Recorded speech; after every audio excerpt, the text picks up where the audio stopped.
Parlons de Haas, une équipe qui ne peut pas vous laisser insensible.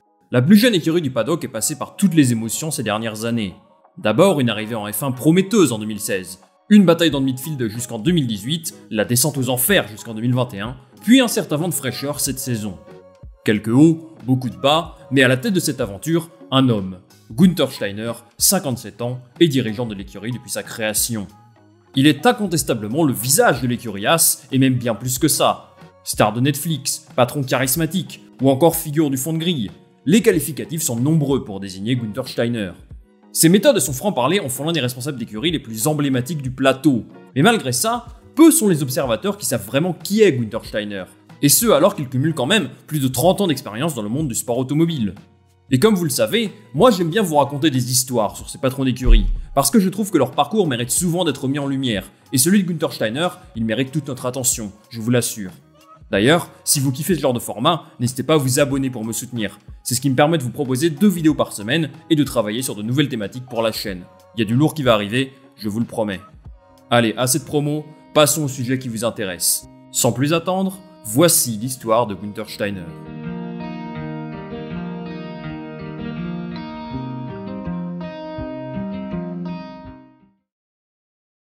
Günther Steiner est né en 1965 à Merano, une ville de 50 000 habitants au nord-est de l'Italie, plus précisément dans la province de Bolzano.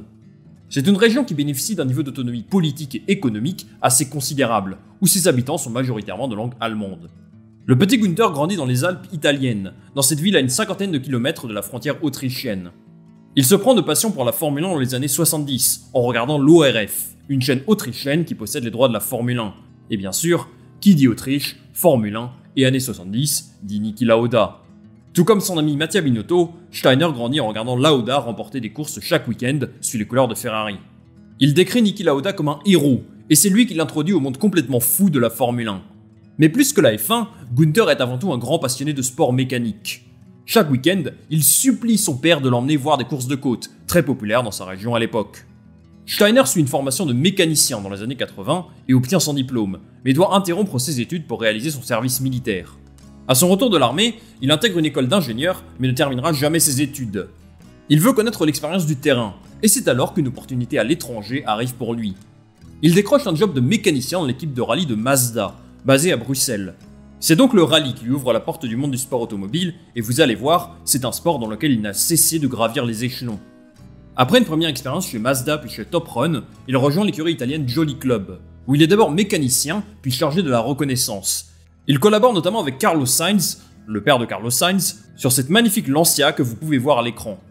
Dans cette même équipe, il devient directeur technique jusqu'en 1996, avant de rejoindre l'écurie M-Sport, qui collabore avec Ford. Là-bas, il retrouve une vieille connaissance, puisqu'il travaille de nouveau avec Carlos Sainz. Non, pas lui, l'autre, voilà. Sa carrière en rallye a grandement influencé sa façon de travailler. À propos de cette époque, il déclare qu'il a été marqué par l'éthique de travail de Carlos Sainz, et surtout par sa capacité à ne jamais abandonner malgré les difficultés. Les qualités techniques et managériales de Steiner sont évidentes, si bien qu'il devient ingénieur en chef de l'écurie en 2001. Sous sa responsabilité, Ford termine 2e du championnat constructeur, derrière Peugeot. Mais sa vie va radicalement changer suite à un coup de téléphone surréaliste. En 2002, Niki Lauda est le team principal de l'écurie Jaguar, qui évolue en Formule 1 depuis 2 saisons. Le groupe Jaguar est à l'époque contrôlé par Ford, et Lauda demande à ses patrons de l'aider à trouver des profils compétents pour améliorer l'équipe. Le nom de Günther Steiner est évoqué, et après un dîner avec son idole d'enfance, notre ami est transféré en Formule 1 en tant que directeur général de l'écurie Jaguar. 15 ans après son entrée dans le sport auto comme simple mécanicien, Steiner a petit à petit pris du galon pour se retrouver directeur d'une écurie de Formule 1. À 37 ans, la grande aventure en Formule 1 de Günther vient de commencer.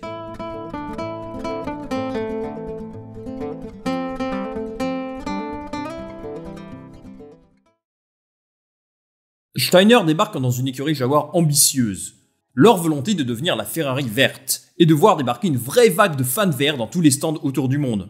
Bon, je veux pas vous spoiler, mais je crois que ça n'a pas trop marché. Pour une jeune marque en Formule 1, conquérir un nouveau public aussi rapidement est un objectif très difficile.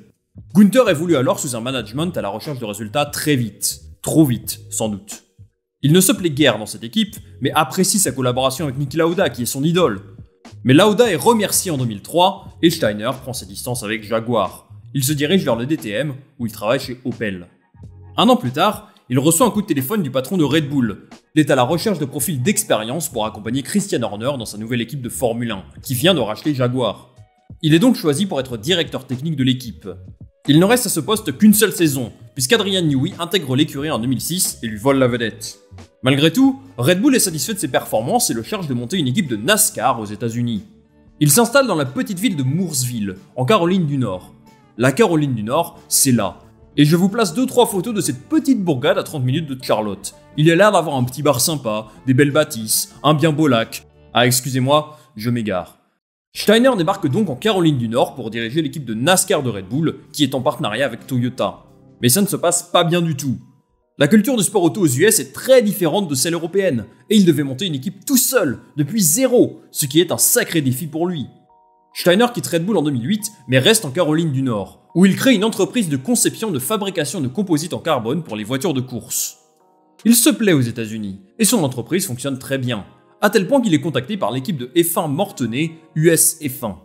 Pour faire simple, c'est une écurie qui voulait intégrer le championnat de Formule 1 en 2010, mais qui n'a jamais eu les ressources nécessaires pour le faire. Il est également en contact avec le fondateur de YouTube, qui lui demande de l'aider à monter une équipe de Formule 1 dans les années 2010. Il lui explique que sa seule solution serait de racheter HRT, puis de construire ses châssis avec Dallara. Finalement, le projet ne voit pas le jour, mais cela donne des idées à Steiner. Monter une écurie de Formule 1, ça coûte très cher, mais une alternative est possible.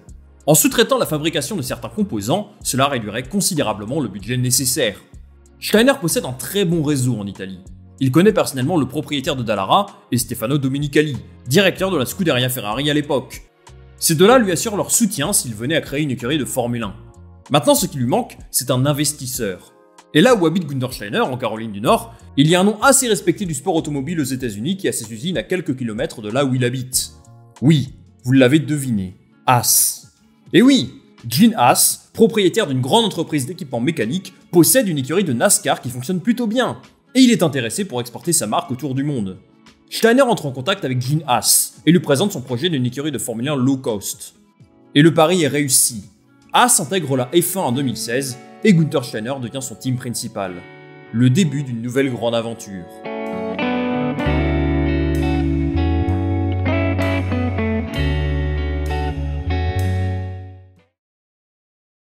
Comme d'habitude dans ce type de vidéo, je vais procéder de manière beaucoup moins structurée que dans les autres parties, pour vous donner un avis finalement plus personnel sur Günther Steiner. Je pense que sa carrière chez Haas peut être divisée en 3 parties. D'abord la période 2016-2018, où l'écurie a connu une progression constante. 29 points en 2016, 47 en 2017 et 93 en 2018, pour une 5e place au championnat. Personnellement, je trouve que jouer le midfield dans l'espace de 3 saisons, c'est une excellente performance, surtout pour une écurie partie de rien.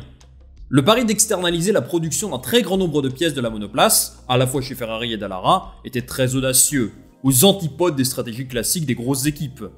Dans un premier temps, ça a bien marché, même si je pense que cette stratégie a quand même pas mal de limites d'un point de vue logistique et performance. Ensuite, à partir de 2019, il y a eu une période horrible. Les voitures sponsorisées Rich Energy qui ne marchent pas, et à la fin, une 9e place au championnat. Puis bon, vous connaissez la suite. Haas est très affecté par la crise de 2020, à tel point qu'il n'apporte aucun développement à la voiture de 2021. Il concentre tout sur 2022, et pour l'instant, c'est beaucoup plus positif que sur les 3 dernières années. Alors avant de parler de la saison en cours, j'aimerais quand même qu'on parle de la chute de Haas à partir de 2019. Je pense que Steiner a une grande part de responsabilité là-dedans. La voiture développée sous sa houlette a connu un gros coup d'arrêt cette saison. De son propre aveu, son équipe était presque aveuglée par le succès de la saison 2018 et n'a pas vu à temps tous les problèmes qui affectaient la voiture. Ce manque de performance, ça a amené Haas dans une situation extrêmement compliquée. La perte de sponsors, combinée à une crise mondiale et une 9e place au championnat 2 années d'affilée, ça a donné l'année 2021. L'obligation de recruter un pilote payant, beaucoup moins talentueux que ses prédécesseurs. Je considère que Steiner est en partie responsable de cette situation. Mais d'un côté, je pense qu'il a adopté la bonne stratégie en se concentrant exclusivement sur 2022. L'écart avec les autres écuries était trop grand entre 2019 et 2021 pour espérer rattraper le retard. Alors leur seule chance consistait à tout miser sur les nouvelles réglementations pour gagner en compétitivité.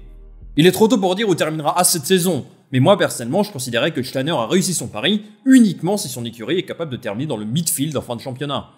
Parce qu'après 3 saisons exécrables passées à développer la voiture de 2022, c'est le minimum qu'on puisse espérer. Personnellement, j'apprécie Günther Steiner. Il a une personnalité attachante, un certain charisme et une capacité à souder son équipe, qui soutient ses idées et son projet. Et au-delà de ça, ses expériences passées prouvent qu'il a des compétences techniques certaines. J'espère qu'il restera longtemps en Formule 1, parce que c'est le genre de personnage passionné, vrai et humain qui manque parfois dans le paddock. Et s'il pouvait enfin décrocher un podium avec Haas cette saison, ça serait la juste récompense pour un homme qui, depuis le début, croit en son projet. L'avenir nous le dira. Les amis, c'est la fin de cette vidéo sur Günther Steiner. J'espère que celle-ci vous a plu. Pour prolonger la discussion, dites-moi ce que vous pensez de lui en commentaire, ça m'intéresse d'en parler avec vous. Comme d'habitude, pensez à l'abonnement si vous souhaitez soutenir la chaîne, et moi je vous retrouve très bientôt pour du nouveau contenu. Salut, à la prochaine!